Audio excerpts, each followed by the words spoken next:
պետությունը եւ եկեղեցին պետականության հիմքն են։ Մենք սա չենք հասկանում։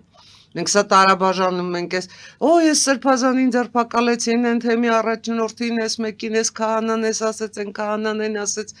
Եկեք մի պահ վերացարկվենք, այդ ամեն ինչից ու հասկանանք, ինչ է կոնկրետ կատարվում։ Ինչ է կոնկրետ կատարվում։ Փորձում է մեկ երկիր այստեղ անել հեղաշրջում։ Սա նույնիսկ իշխանափոխության փորձ չի։ Սա հեղաշրջման փորձ է։ Հիմա որ կողմում ենք մենք, նրանց, ովքեր հեղաշրջում են անում, թե նրանց, ովքեր կանգնած են պետությունը պաշտպանելու։ Ում կողմն ենք մենք։ Տեսեք, դուք ասում եք, դուք չեք վիրավորում գյումրեցիներին։ Որ գյումրեցիներին եմ ես վիրավորում։ Որ գյումրեցիներին։ Այն գյումրեցիներին, որոնք այսօր դուրս են եկել փողոցում պաշտպանում են Վարդան Ղուկասյան։ Չէ, չեմ վիրավորում։ Իրենց քաղաքապետն է պաշտպանում են Տիկին Ադամյան։ Շատ լավ, իրենց քաղաքապետն է պաշտպանում են։ Իրենց ընտրած քաղաքապետն է պաշտպանում են։ Իսկ իրենց ընտրած քաղաքապետը ինչու է փորձում կաշառկվեցնել, իրենց իսկ թալանել։ Այդ հարցը իրենց տվել են։ Տվել են այդ հարցը իրենց։ Ինչ է նշանակում իրենց քաղաքապետն է։ Կա օրենք այս երկրում, կա օրինականություն։ Վերջ, ինչի մասին է խոսքը, ես էլ եմ ասում։ Ես դա նույնիսկ ասել եմ Քարոզար Շավեի օրերին, Գյումրին առանձին պետություն չի։ Գյումրին Հայաստանի Հանրապետության երկրորդ քաղաքն է, ընդամենը, ոչ ավել, ընդամենը։ Եվ այս ընթացքով, այո, ճիշտ կլիներ Գյումրին վերանվանել Լենինական։ Կոմունիստական կուսակցության կնիքը պարզապես գնաց, ամբողջ կյանքում, կոմունիստ չեղած Վարդան Ղուկասյանը գնում է, առաջադրվում է, դառնում է քաղաքապետ, այս որևէ մեկի մոտ որևէ հարց չի առաջացնում,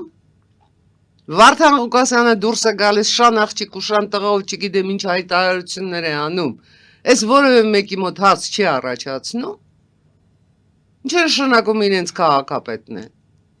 Իսկ իրենք Հայաստանի Հանրապետությունից դուրս են, իրենք արդեն Ռուսաստանի Դաշնության քաղաքացիներ են, դե կներեք։ Տիկին Ադամյան, հետաքրքիր է, որ Մայրաթորից երբ արձագանք եղավ հոգևորականների ձերբակալություններին, այդ ձայնագրությանը անդրադարձ չեղավ։ Իսկ Վարդան Ղուկասյանն օրինակ հորդորում էր աջակիցներին հանդարտվել, քանի որ իրենք օրենքի տառի հետ խնդիր չունեն, հղում էր անում օրենքի տառին։ Հիմա ինչ է կարծում, եթե կարողանա իսկապես իր անմեղությունը ապացուցել, նա քաղաքական հայացքների պատճառով չի ձերբակալվի։ Տեղական ինքնակառավարման մարմիններ են քաղաքականության հետ կապ չպետք է ունենան։ Այդպիսին է օրենքը։ Նրանք պետք է զբաղվեն տեղական ինքնակառավարումով, ոչ թե քաղաքական իշխանության խնդիրներով, բայց դե ֆակտո ամեն ինչ այնպես է իրար խառնվել, որ հիմա արդեն յուրաքանչյուր քաղաքապետ, յուրաքանչյուր չգիտեմ թաղապետ թերևս իրեն զգում է քաղաքական գործիչ։ Այսա, սա հենց հոգեբանական այն անկայուն, քաոտիկ իրավիճակն է, որ իրենց առաջ խնդիր են դրել Հայաստանի Հանրապետությունում ստեղծել Կրեմլի վկաները։ Նույն ձեռագիրը Մոլդովայում, որը ձախողվեց, նույն ձեռագիրը Հայաստանի Հանրապետությունում։ Գիտեք, մենք շատ լավ պիտի ուսումնասիրենք մոլդովական փորձը։ Մենք շատ լավ պիտի ուսումնասիրենք ինչպես են փորձելու Հայաստանի Հանրապետություն բերել այդ ֆինանսները։ Թերևս Հայաստանի Հանրապետությունում այստեղ կարող է առանձնահատկություն լինի, ոչ թե ֆինանսները բերեն իրենց շորերի եւ իլան շորերի եւ այլ, չգիտեմ, գործիչների միջոցով, այլ այստեղ Հայաստանի Հանրապետության ներսում գտնվողներին ասեն ներդրեք ձեր ֆինանսները։ Մենք պետք է ուսումնասիրենք Կրեմլյան այդ մատրյոշկաների աշխատանքը։ Մատրյոշկաների չաթբոտերի պատկան մարմինները Տիկին Ադամյան, ինչ է կարծում, ով պետք է ուսումնասիրությամբ զբաղվի։ Մենք թե այստեղ նկատի ունենալ գլխավորապես պատկան մարմիններին, նաև ինչու՞ չէ իշխանություններին, որոնք պետք է ինքը իրեն պաշտպանի։ Ազգային անվտանգության ծառայությունն է այստեղ լինելու գլխավորը։ Պետությունը պետք է ինքը իրեն պաշտպանի, բայց պետք է լինի նաև քաղաքական որոշում, որ ժողովրդավարությունը այսքան անատամ, անբռունցք չգիտեմ ինչ չի, որ ժողովրդավարությունը ինքնին պաշտպանություն է, որ ժողովրդավարությունը չի նշանակում բռնեմ, բաց թողնեմ։ Չեք նկատել, ես կարծում եմ, որ դուք դա անպայման արձանագրած կլինեք, որ մեր կյանքի բաղկացուցիչ մաս դարձել են դատավարությունները, պարզապես դատավարությունները։ Ես ձեզ հավատացնում եմ մեր կուսակցության ամենայնպես քաղաքախորհրդի կեսից ավելին քրեական գործեր են հարուցված մեր դեմ։ Սկսած Արամ Սարգսյանից, կուսակցության նախագահից, բացարձակապես անկապ, շինծու, անհիմն մեղադրանքներով։ Մեկ խնդիր լուծելու համար, որ մենք լռենք։ Այս ժողովրդավարություն եք ասում։ Քրեական գործեր են հարուցում, որպեսզի քաղաքական ուժի անդամները լռեն, վախենան։ Քրեական գործեր են հարուցում, որպեսզի քաղաքական ուժի անդամները զբաղվեն այդ գործերով եւ թողնեն բուն քաղաքականությունը։ Եվ վերջապես կա նաեւ երրորդ կողմը, ֆինանսական։ Այդ բոլոր քրեական գործերը ունեն այսպես փոխաբարոյական, թե չգիտեմ ինչի փոխհատուցման պահանջ։ Ովքեր են անում եւ ինչու են անում դա։ Շատ լավ հարց, ովքեր են անում, դուք ունեք հարցի պատասխանը։ Բոլոր նրանք, ովքեր այդ քրեական գործերը հարուցում են, սկսած բանտում գտնվող, կալանավայրում գտնվող սրբազաններից վերջացրած նրանց փաստաբաններով։ Ասում եմ, վերջացրած նրանց փաստաբաններով։ Ինչի են այս ամեն ինչը անում, որովհետև իրենց հրահանգ է իջեցված քաղաքականությունը բովանդակափոխել, քաղաքականությունը զրկել բուն բովանդակությունից, քաղաքականությունից հանել ծրագիրը, հանել ծրագրի իրականացման անհրաժեշտությունը, Այսինքն որպեսզի մենք սկսենք մարդկանց հետ խոսել ոչ թե գաղափարներով, ոչ թե ներկայացնենք մեր գաղափարները, այլ գնանք ու պատասխանենք իրենց հարցերին։ Գնանք ու իրենց մեղադրանքներից, որոնք բացարձակապես էլ եմ ասում, անիմն, շինծու, հնարավոր մեղադրանքներ են, որպեսզի գնանք արդարանալու։ Մենք արդարանալու ոչինչ չունենք, այ իրենց վախն է, իրենց մխում մեզ մեղադրել, իրենց վախը։ Իսկ մենք ընդհանրապես արդարանալու ոչինչ չունենք, որովհետև կա պարզ ճշմարտություն, կա պարզ ու հստակ ճշմարտություն։ Հարցակվում են այս պարագայում նրանք, ովքեր պաշտպանության կարիք ունեն։ Մենք պաշտպանության կարիք չունենք։ Մեր ձայնը երբեք հնարավոր չի լռեցնել որևէ մեթոդով։ Տիկին Ադամյան, հոգևորականություն, այս իշխանություն արճակատումը անհանգստացրել է Արամա Կիլիկիո կաթողիկոսին, նրա պատվիրակներ նախորդ շաբաթ հանդիպել վարչապետին եւ ընդգծել եկեղեցի պետություն առողջ հարաբերությունները վերականգնելու անհապաղ անհրաժեշտությունը։ Հիմա այդ հնարավորությունը եկեղեցի պետություն առողջ հարաբերությունները վերականգնելու հնարավորությունը դուք ինչպես եք գնահատում, եթե մենք ընթացիկ այսպիսի զարգացումների ենք ականատես լինում։ Այն պահից, երբ հայ առաքելական եկեղեցին ներգրավեց հիբրիդային պատերազմում եւ դուրս եկավ իր պետության դեմ, էլի ցավով եմ արձանագրում, այստեղ ոչ Արամա կաթողիկոսը, ոչ Պոլսի պատրիարքը, ոչ Կոստանդնուպոլսի պատրիարքը որևէ անելիք չունեն, չեն կարող անել, հաջողության չեն հասնի։ Ես գնահատում եմ իրենց ջանքերը, իսկապես գնահատում եմ Արամա գաղափարի ջանքերը, բայց կա պարզ ճշմարտություն,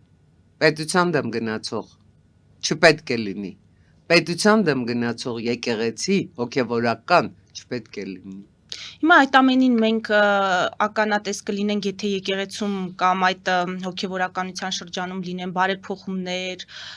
մտածելակերպի փոփոխություն, թե կաթողիկոսին եթե հաջողվի հեռացնել, ինչպես պլանավորում է իշխանությունը, մենք այնուամենայնիվ կգանք Ես եմ կարծում, որ առողջ իշխանությունը պլանավորում է կոնկրետ կաթողիկոսին հեռացնել։ Ես կարծում եմ, որ հայ առաքելական եկեղեցին անկախացումից հետո պետք է շատ լուրջ վերափոխումների գներ եւ այն սկզբնական շրջանում անկախության սկզբնական շրջանում շատ լուրջ քայլեր էին արվում, մասնավորապես եկեղեցու սահմանադրության ընդունման փորձեր արվեցին, մշակվել էր եւ գործում էր հանձնաժողով Ստեղծվել էր հանձնաժողով, մշակվում էր սահմանադրության եկեղեցու հայ առաքելական եկեղեցու սահմանադրության տարբերակ, աշխատանքային խմբեր կային, տարբեր ոլորտներում ճյուղային համաձայնեցնելու, բայց այդ ամեն ինչը կարծես թե մնաց 20-րդ դարում եւ 21-րդ դար համենայն դեպս այդ փոփոխությունները, այդ անհրաժեշտության գիտակցությունը, որ պետությունը անկախացել է, եկեղեցին էլ պետք է փոփոխությունների ենթարկվի, չիրականացվեց։ Գիտեք, ստացվեց պատկեր, որ Հայաստանի Հանրապետությունը արդեն անկախ պետություն է, պետականության գործառույթները ինքը կարող է ստանձնել, բայց եկեղեցին շարունակում է համարել, որ այդ պետականության գործառույթները դեռ իր ձեռքում են։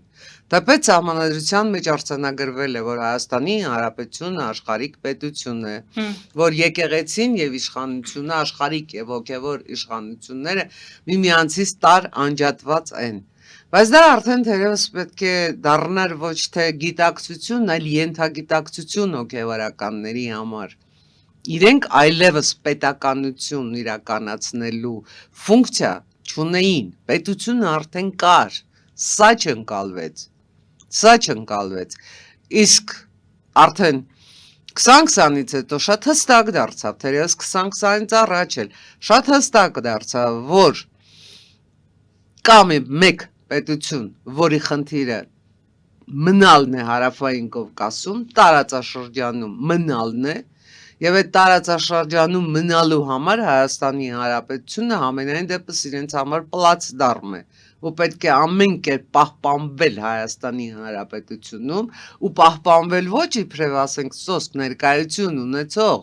այլ պահպանվել իբրև այդ պետության ղեկավար այդ պետության։ Կարճ ասած, ամբողջ խնդիրը դրված է շատ հստակ Հայաստանի Հանրապետության քաղաքական դաշտը, ինչ կուսակցություն երբ ուզում է ստեղծվի, քանի կուսակցություն ուզում են ռեբրենդինգի գնան, իրենց անունը փոխեն, պատկերը փոխեն, գույնը փոխեն, ինչ ուզում են անեն, բաժանումը շատ հստակ է։ Նրանք, ովքեր Հայաստանի Հանրապետությունը ուզում են տեսնել Ռուսաստանի գուբերնիա եւ միայն Ռուսաստանի հետ են կապում Հայաստանի Հանրապետության անվտանգությունն էլ, Հայաստանի Հանրապետության տնտեսությունն էլ, Հայաստանի Հանրապետությունը ընդհանրապես քարտեզի վրա, աշխարհի քարտեզի վրա Հայաստանի Հանրապետության գոյության հնարավորությունը, գուբերնիա, ուրիշ ոչինչ։ Եվ նրանք, ովքեր Հայաստանի Հանրապետությունը տեսնում են ինքնիշխան պետություն, տնտեսական անվտանգություն ունեցող պետություն, քաղաքական, ռազմական եւ ամենակարևորը նոր տեխնոլոգիաներով ու ներդրումներով զարգացման հնարավորություններ ունեցող պետություն։ Սա է քաղաքական դաշտի հստակ բաժանումը։ Ուրիշ բաժանում չկա։ Սա է դրված խնդիրը։ Եվ խնդիրը դրված է շատ սուր, որովհետև որքան մոտենում են 2026-ի ընտրությունները, որքան կրճատվում է այդ ժամանակը իրավիճակ փոխելու, այնքան պայքարը դառնալու է ավելի բուռն, այնքան շատ նույնիսկ գոտկատեղից ներքև հարվածներ են հասցվելու միմյանց։ Մենք դրան պատրաստ ենք, մենք դրանից չենք վախենում։ Մենք այդ մի քանի անգամ անցել ենք այդ իրավիճակների միջով, բայց շատ կարևոր է, քաղաքական ուժերի նկատի ունեք, որ միմյանց կհասցնեն այդպիսի հարվածներ։ Իհարկե, արդեն իսկ հասցնում են։ Ես հիշատակեցի, թե Այո, չէ՞ թե քանի դատական հայցեր է հարուցված մեր կուսակցության դեմ։ Կարող եմ հիշեցնել նաև Արամ Սարգսյանի դեմ ծրագրված մահափորձը։ Այս ամեն ինչը ինչ է։ Հստակ ծրագրված, հստակ ձեռագիր է։ Բայց այստեղ ես ուզում եմ շեշտել, որ կարևորագույն խնդիրն այն է, որ այս ամեն ինչը ընկալելի լինի, հասկանալի լինի ընտրողի համար, որ այս ամեն ինչը դառնա ընտրողի անձնական պատվի, արժանապատվության խնդիրը, որովհետև չես կարող դու անտարբեր մնալ այն ամեն ինչին, ինչ կատարվում է քո երկրում, չես կարող քո սեփական ընտրությունը չկատարել, չես կարող նստել տանը ու ասել դե ինչ ուզում է լինի, թող իրար ուտեն։ Իրար չեն ուտի, կուտեն այդ ընտրողին։